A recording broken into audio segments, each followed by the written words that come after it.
Bueno, muy bien, y cuando son exactamente las 10:12 minutitos, vamos al encuentro. Siempre es un placer poder conversar con este analista internacional, el doctor Jorge Castro. Doctor, buen día, ¿cómo está usted? Buenos días, ¿cómo están ustedes? Encantado. Gracias, bien, doctor. Bueno, hay un par de temitas que quisiera conocer de su mirada, su opinión. Ayer supimos todos que falleció Gorbachev. ¿Qué significa, qué significó para el concierto mundial su presencia en Rusia? Mire, ante todo, él fue el último dirigente del Partido Comunista Soviético, cuyo objetivo fue reformar el sistema para mantenerlo. En modo alguno y en ningún momento Mikhail Gorbachev quiso terminar con el comunismo, al contrario, lo que quería era salvaguardarlo.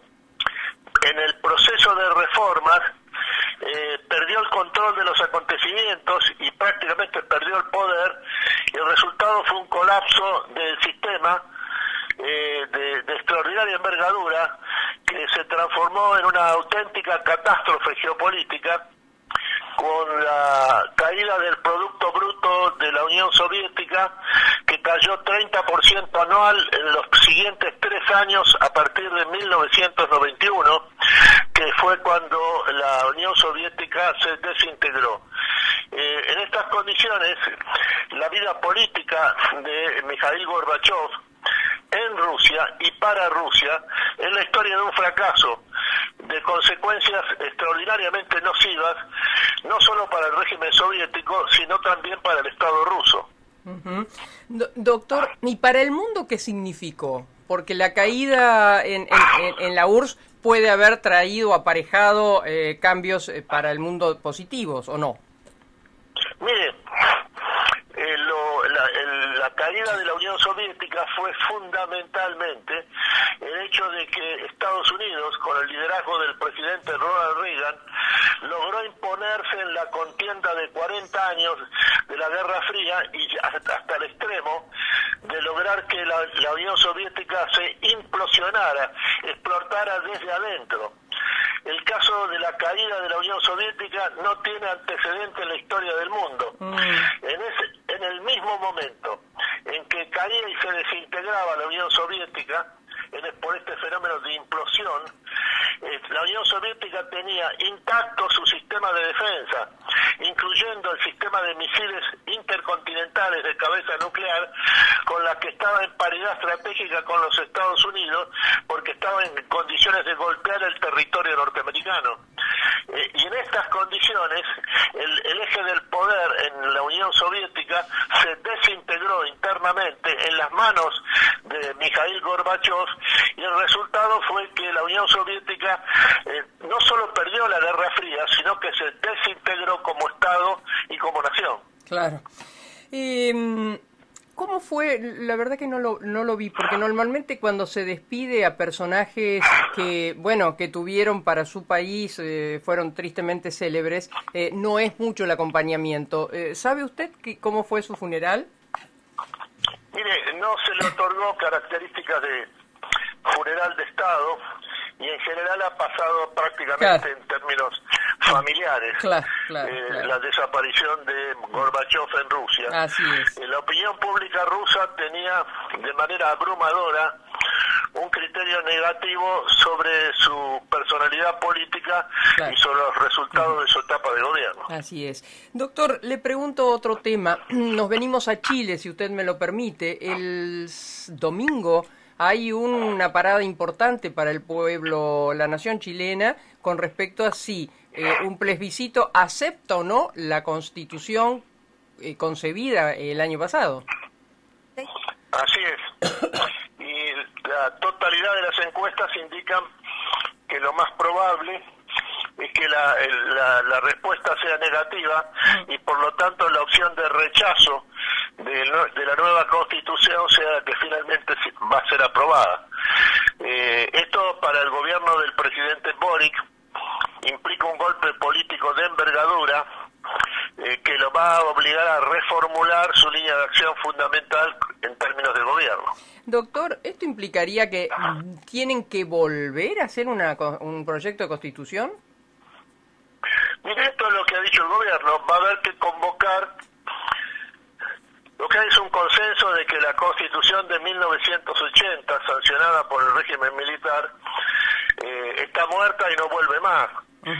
Ciertamente, ante el fracaso de esta primera convocatoria a una asamblea constituyente en Chile, lo que va a ocurrir en adelante va a ser que en algún momento se va a convocar una nueva asamblea constituyente, pero más circunscripta y teniendo la agenda de las reformas previamente establecida. Claro, claro. Bueno, lo notorio en esto, doctor, es que cuando se eligieron los convencionales constituyentes, la política quedó prácticamente de lado. Fueron todos convencionales constituyentes sin experiencia.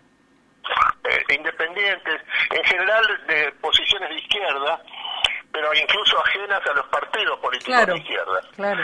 Y con un grado de imaginación política verdaderamente temible. Por ejemplo, se resolvió erradicar el Senado de Chile, una institución histórica que acompaña la historia chilena desde su origen con O'Higgins. También se resolvió establecer un sistema de justicia propia para las poblaciones indígenas, especialmente los mapuches, separado del sistema de justicia chileno, lo que ha causado una verdadera reacción en una sociedad extremadamente cohesiva como es la chilena. Doctor, ¿y cómo se gobierna sin constitución? Permanece en pie la Constitución de 1980, que es la que con la que Chile se condujo desde entonces, con las sucesivas reformas impuestas por los gobiernos de Michelle Bachelet y los otros gobiernos socialistas. No, está bien. Ahora lo llevo a Brasil. Lula parecía que podía llegar a alcanzar los votos suficientes como para que no haya segunda vuelta. Esto pareciera que no, ¿verdad? No, ya no hay posibilidad alguna de que esto ocurra. En este momento hay una diferencia entre 6 y 8 puntos entre Lula y Bolsonaro, a favor de Lula.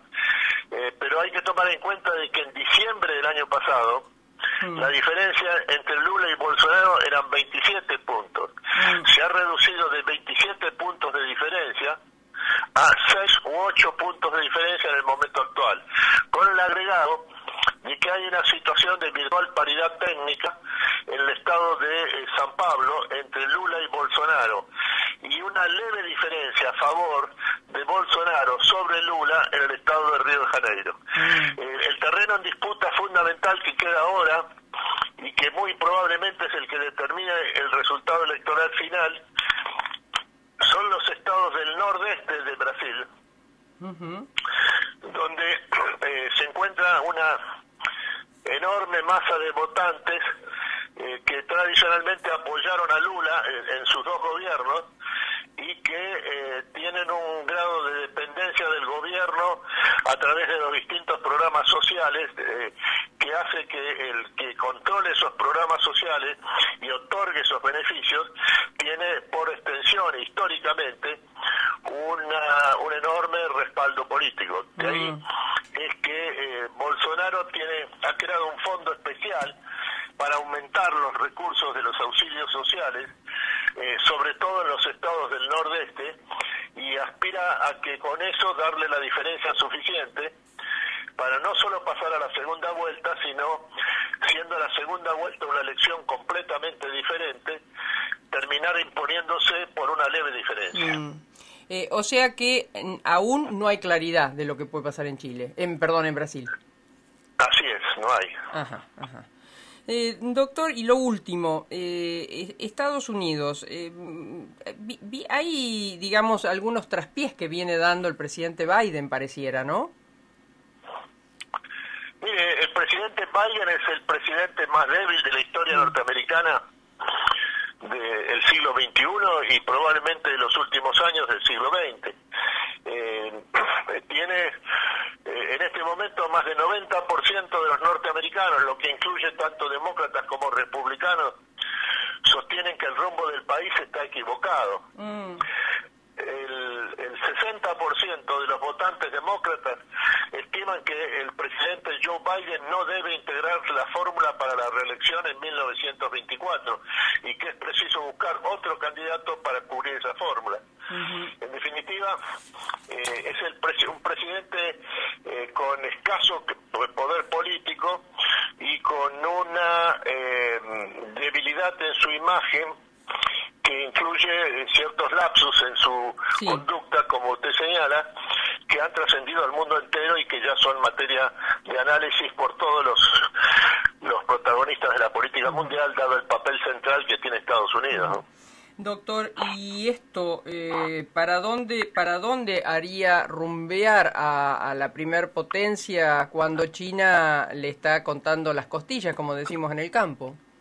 Mire, se da una situación paradójica y que en el fondo es extremadamente crítica, que es que Estados Unidos se enfrenta a una guerra de carácter global en Ucrania, en la que enfrenta a las fuerzas, Estados Unidos se enfrenta junto con la OTAN a Rusia, por un lado, en Europa, y por el otro tiene un conflicto que se ha agudizado con China, a partir del reciente viaje a la isla de la presidenta de la Cámara de Representantes, Nancy Pelosi, que ha desencadenado una respuesta china de extraordinaria envergadura tendiente a reafirmar en los hechos su control del espacio aéreo y marítimo de la isla de Taiwán. Y lo último, ¿sabe usted si va a ser recibido el presidente argentino por el presidente norteamericano?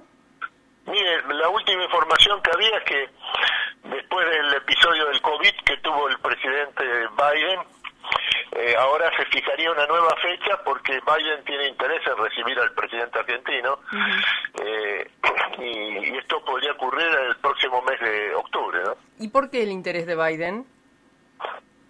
Bueno, la Argentina es un país relevante en América del Sur y hasta ahora no ha habido ninguna entrevista con el presidente norteamericano. Doctor Castro, como siempre, muchísimas gracias. Un abrazo grande. Hasta luego. Hasta luego. El analista internacional, el doctor Jorge Castro. APUR, Asociación del Personal de la Universidad Nacional de Rosario. Siempre por una